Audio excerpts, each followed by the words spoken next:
Monday to you, and thanks so much for joining us tonight on UpNorthLive Unscripted at 6:30. I hope you all had a wonderful weekend, and hopefully you didn't have any issues out on the roads today, because some of us got a lot of snow and definitely created some messy situations out on those roads. Luckily, the snow has stopped, but Joe, will it pick up again anytime tonight or tomorrow? We'll get a little bit of lake effect snow, but not like the heavier snow we had in spots earlier today. It was just that kind of greasy type snow too. Pretty messy out there. Yeah. Kind of a winter wonderland in the wake of that now, but we'll get a little break here, Maya. It's going to be a little cooler tomorrow. There is more kind of system snow on the way in, and we'll take a look at that a little later in the show. All right. Thank you so much, Joe. Well, our top story tonight, the Trump tariffs against Mexico, China, and Canada were scheduled to kick in tonight at midnight. However, right around 10 o'clock this morning, President Trump pushed a pause on Mexico for a month. And then later this afternoon, the same pause for Canada. Now, the uncertainty of their impacts making more than just Wall Street uncomfortable. Consumers bracing for a rise in prices, and industries, including one of the largest here in northern Michigan, left with a whole lot of unanswered questions. Here is Mark Schlett with that story. Tariffs should be a scalpel, not a sledgehammer. And I think it's just going to mean higher prices for Michiganders. That's Senator Alyssa Slotkin sharing her thoughts with us over the weekend on President Trump's tariffs on Mexico, China, and Canada. The president admitting over the weekend in a social media post, quote, "Will there be some pain? Yes, maybe, and maybe not. But we will make America great again, and it will all be worth the price that must be paid," end quote. But how much will be paid? With proposed import tariffs by Trump and retaliatory ones from China and Canada, the answer gets a little complicated, especially for one of northern Michigan's bigger industries. For our farmers, for instance, our number one export market is Canada. So what happens with tariffs is we throw them on their products. They retaliate, and suddenly we're in a trade war. Complex because there are a lot of moving parts for our growers, from soybeans to corn to cherries to asparagus. While an import tariff may make Michigan-grown products more price competitive compared to imports, retaliatory tariffs already put in place may drive up our producers' actual costs. If you get your fertilizer and part of the ingredients come from Canada, there's going to be a duty on that, which means farmers will pay more for fertilizer.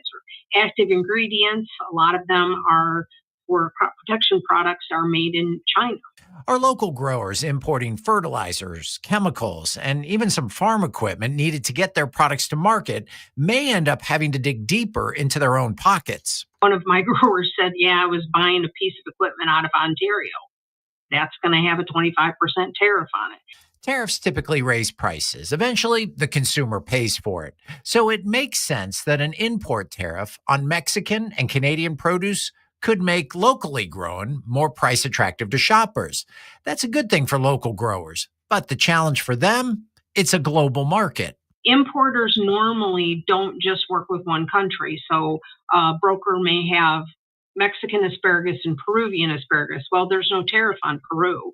So they may just pull in Peru to fill their orders with their grocery stores. It's a complex issue with a hard-to-predict impact down the road. Many hoping that deals can be reached before things escalate even further. They were going to face challenges anyway, and so this is just another little wrinkle. I had one grower say, well, if the tariffs are still here when we start harvesting asparagus. So I think right now it's just simply kind of noise. And that was Mark Schlett reporting. Now, in Mark's story, you heard from Jamie Clover Adams. She is the executive director for the Michigan Asparagus Advisory Board. She is joining us live now to kind of break down more on what she already discussed with Mark. So, Jamie, thanks so much for joining us tonight. It's good to be with you, Maya. And even since your conversation with Mark, a few things have changed. So, again, the Trump White House putting a 1-month pause on tariffs for Mexico and Canada late this afternoon. So with a lot of uncertainty of what exactly is going on, how do farmers prepare for potential tariffs or potentially no tariffs with these countries? Well, I think it's a lot like many things that growers deal with, the weather and things that are just out of their control. When I talked with one of my growers this morning, the first thing he said was, well, if they take effect. Yes. And so I think for those with perennial crops like asparagus, they're going to move forward with harvest like they always have. If we have those opportunities in the Northeast, if there are Canadian tariffs, if there's room in the market, if Mexico's not in, then that's a boon for our growers. I think what it will do, though, as growers buy seed for the other vegetables that they grow that are the annuals, that may get them to start thinking about what it is they're going to grow this year. So kind of still a lot of what ifs and just waiting to see what's going to happen next. Yep, absolutely. So at this point, there will be more tariffs on goods to and from China. Will that impact any of our local growers here?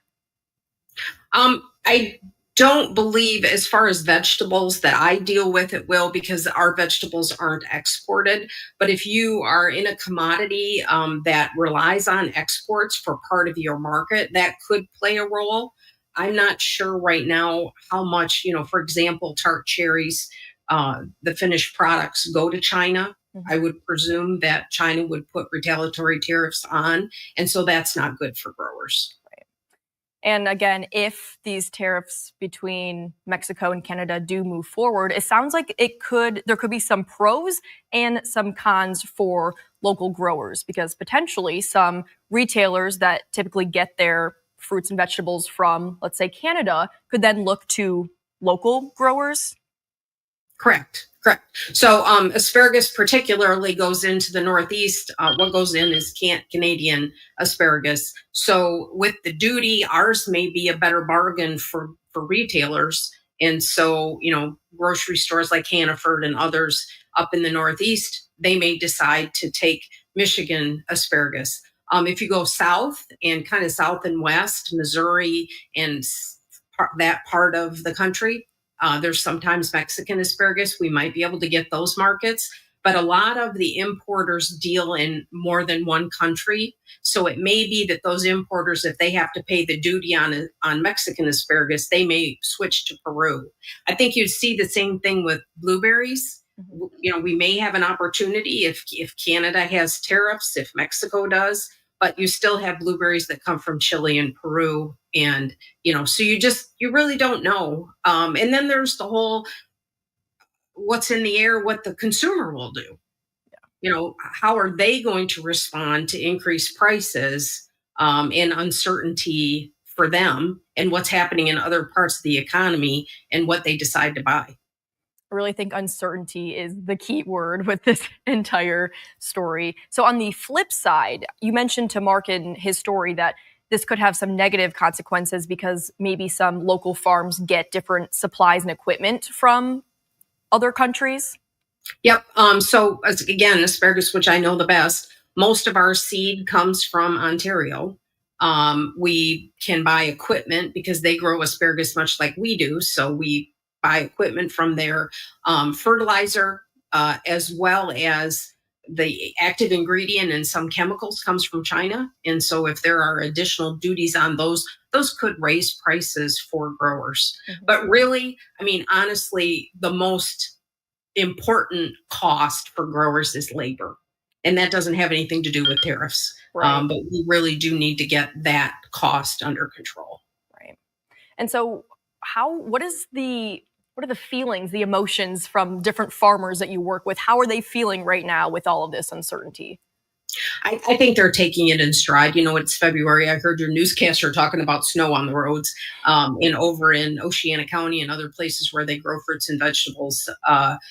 It's winter and guys are starting to think about spring and what they're going to do. But if we were having this discussion in mid-April, I think their state of mind would be different. Sure. So no matter what happens, at least they have time to prepare. Yes, exactly. All right, Jamie, anything else that you want to mention about what we've been talking about that we haven't mentioned yet? It's a mixed bag for Michigan agriculture. It will be good for some commodities and not so good for others. And I think we just have to wait and see how this plays out. Yep. And I'm sure we'll be touching base with you again in a few months to see how this does play out. So Jamie, thank you so much for joining us. We really appreciate it. Now let's turn things over to our question of the day related to this story. Do you agree with Let's see. Do you agree with the Trump administration imposing tariffs on other countries? Scan the QR code on your screen right now. That'll take you to our website where you can vote. As of right now, we have 400 votes, and it is pretty even. But right now, 53% of voters are saying no, 47% are saying yes. I'm checking out our Facebook post with our question, and we have 151 comments. So I will take a look at some of those comments, and then at the end of the show, we will read off some of those. But you can always join in on the conversation by going to our Facebook page, Up North Live, finding our post with the question of the day, and adding your feedback there. I know the first comment that came up was, it'd be nice if you asked why we agree or disagree. So that's kind of where the comments come into play, because the poll is usually a yes or no. You can't really type anything in. So you can vote, and then you can leave your reasoning in our comments on our Facebook post or on this live stream right now. Now, turning over to a local story. So Senator Alyssa Slotkin was in Traverse City over the weekend. She was at a roundtable with local leaders, and she told us her intent was to listen to the issues that are really keeping these local leaders up at night. Now, one of the issues that was brought up during this roundtable is something that was found out from the Traverse area, or the Traverse TCAPS, Traverse City Public Schools District. Sorry, I kind of drew a blank there. So the Traverse City Area Public Schools Superintendent shared there are currently at 500 students in his district that are experiencing homelessness right now, and that is one of the highest in the entire state. So here is our Allie Baxter with that full story. How does that make you feel to share that kind of number with the senator? Well, it's mixed.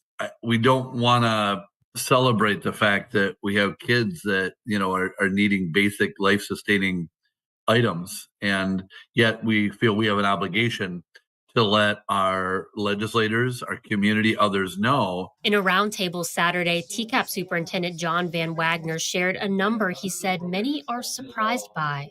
People think of Traverse City as the great things that we do have, of the Bay and many of the great restaurants and Front Street and what makes Traverse City a place that we all love.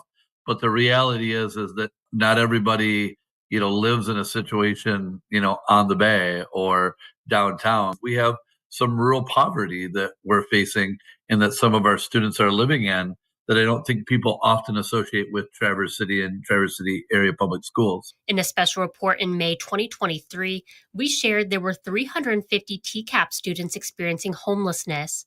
On Saturday, Van Wagner shared right now that number is near 500. It does fluctuate pretty frequently. It does. We've seen from 350 higher than 500. Senator Slotkin listened and took notes while Van Wagner explained the trickle-down effect of Northern Michigan's affordable housing crisis and the impact it has on students. Affordable housing in our area is just really, really hard. And while they may have a place, all of a sudden, for whatever reason, they can't make rent, and they have to move out, that there's not another place for them to find right away. Data from University of Michigan's Poverty Solutions shows TCAPS is one of the school districts with the most students experiencing homelessness, under Detroit, Lansing, Kalamazoo, and Grand Rapids school districts. Being able to see that there are people living outside in the winter, and that's difficult, obviously, in any scenario, but for rural communities, even more difficult. Van Wagner says every student's situation is unique, and staff are working to make school a stable and safe place for them. A federal grant allows staff to pick up students from different parts of the district and take them to the school they would normally attend, and all children still receive free meals at school this year. But Van Wagner says he still worries about the struggles outside of the classroom. They're dependent, on an adult, and when they don't have that ability, I think that it leads to mental health. I think it leads to, issues and behavior issues at school from the trauma. Do you feel like our community has an understanding of how many students are experiencing this level of homelessness? I think we need to do a better job of letting people know of the realities and the needs that our kids have. And keep in mind, TCAPS is not the only school district where some students are experiencing homelessness. So if you would like to help support these students, reach out to your closest school district and ask what you can do to help. Let's take a quick break, but Joe Charlevoix will have much more on your forecast for the rest of the work week coming up in just a few minutes. I'm Jada Johnson from Big Boys TV, and the Fish and Game Report is sponsored by Johnson's Propane.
A lot of us kicked off the work week with a fair amount of snow on the ground. Now that snow has stopped, but I'm curious what the rest of the week looks like. So Joe, what are our chances for snow moving forward? Like what days of the week can we expect to see more snow? Thursday morning to Okay. answer that one. All right. But yeah, what a mess earlier today. We had this snow come in for a good portion of the area.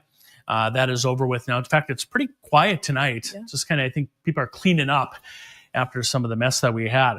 Let's take a look outside of our studios. This is just west of Traverse City, where we had 5 inches of snow measured here, as we're, of course, well past dark now. But it is dry, and it should, for the most part, stay that way until later tonight, when we'll get a little bit of lake effect snow gradually kicking in. This is how much snow came down. So Mayo, you topped the list there in Oscoda County, 8 inches of snowfall. Lovels, that's in Crawford County, just over 5.5. And then rounding out the list, Interlock and Sutton's Bay, 5.5 inches at both spots. Our studios here, 5 inches. And then at Roscommon, 5 inches of snow fell last night through today. This is what it looked like on the big radar composite earlier today, or last night rather, through early today. Just this big string of snow crossing through. And here's what it looks like right now. So the snow is over with, heading off to the east and out of our area. We are going to see some colder weather working in. In fact, we'll see a lot of teens for overnight low temperatures tonight, and that should kick up a little bit of lake effect snow. Here are the current temperatures right now, 20s and low 30s. Newberry down to 23 already. The same on Mackinac Island and Drummond Island, 23. Beaver Island also 23 currently. So we'll time out the lake effect snow. There's not going to be a whole lot, but there it is right there, starting after midnight in the UP, and then some of that will work into lower Michigan too by tomorrow morning into the afternoon. Some scattered snow showers. You see that through the afternoon and evening before that comes to an end then by Wednesday morning. So additional snow. Here's what we're thinking tonight, an inch or two, maybe a couple there around Sault Ste. Marie. That's, again, lake effect snow through tomorrow morning, and then a little bit more on top with 2 to 3 inches there. If you're in the lower peninsula, we're looking at an inch or less of lake effect snow. Wednesday looks quiet, so that's tomorrow. That was Tuesday. Here's Wednesday, partly cloudy skies in the afternoon. And then I asked, and I said Thursday morning, this is why. Because here's what comes in Wednesday night, and then there's Thursday morning. It could be pretty messy Thursday morning, heading into work and school.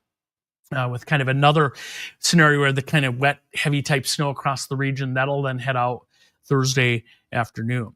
So from a travel perspective, green, yellow, red, like a street light. Caution tomorrow just because of a little bit of lake effect snow. No issues Wednesday.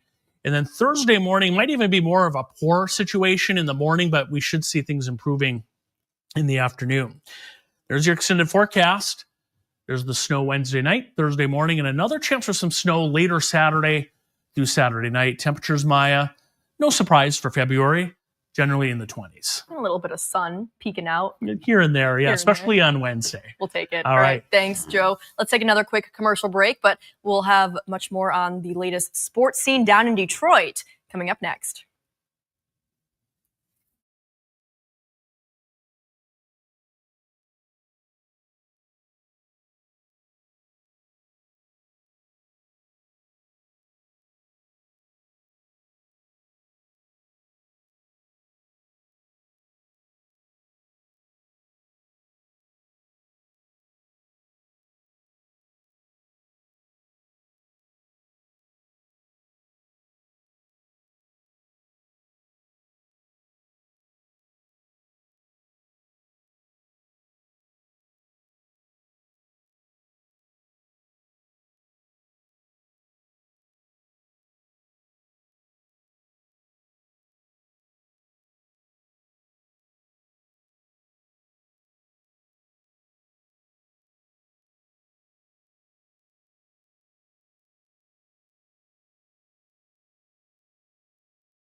It was a busy weekend for all of the Detroit sports teams. For more on that, let's turn things over to sports director Harrison Beebe.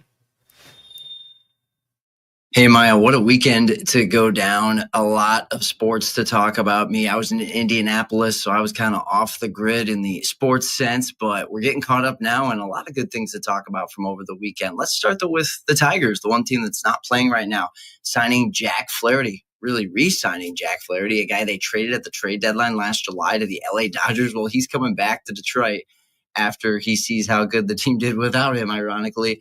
Help bolster that pitching rotation with Tarek Skubal going into this 2025 season. Flaherty was pretty impressive. That's why he was a major chip to be dealt at the trade deadline a year ago. He now signs a 2-year, $35 million deal to join back up with the Tigers, and no doubt their biggest splash of the offseason so far as they get ready. Pitchers and catchers going to report in just a few weeks here down in Lakeland. The Lions, they're not in the Super Bowl, yes, but Jared Goff showing why he is a Pro Bowl caliber player. 10 of 11 passing in the Pro Bowl win for the NFC in the flag football game yesterday. Pretty cool stuff for Goff. Pistons have won 2 straight since Cade Cunningham was named an NBA All-Star for the first time and the first Piston All-Star in 6 seasons.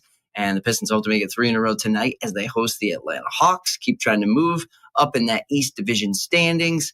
They are number 7 in the playoff seeds right now, run away from avoiding the play-in tournament. And speaking of playoff teams from Detroit, the Red Wings have won 6 straight once again after they won 7 straight at the beginning of last month. It took them a while, but the Red Wings are now back in the playoff field in the Eastern Conference in the NHL, tied for the top wild card spot in the East.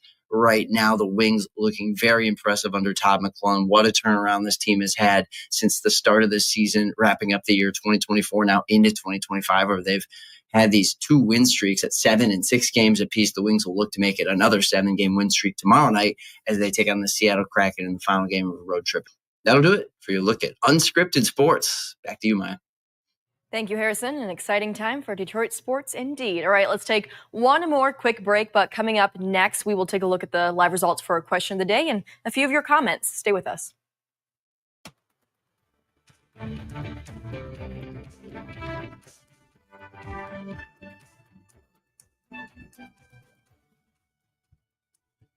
Salon services are furnished by Epiphany Advanced Academy in East Acme.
Do you agree with the Trump administration imposing tariffs on other countries? You can see those live results on your screen right now. Pretty close. On Facebook, Karen says Tariffs encourage to buy American-made products and thus grow our economy by employing more U.S. citizens.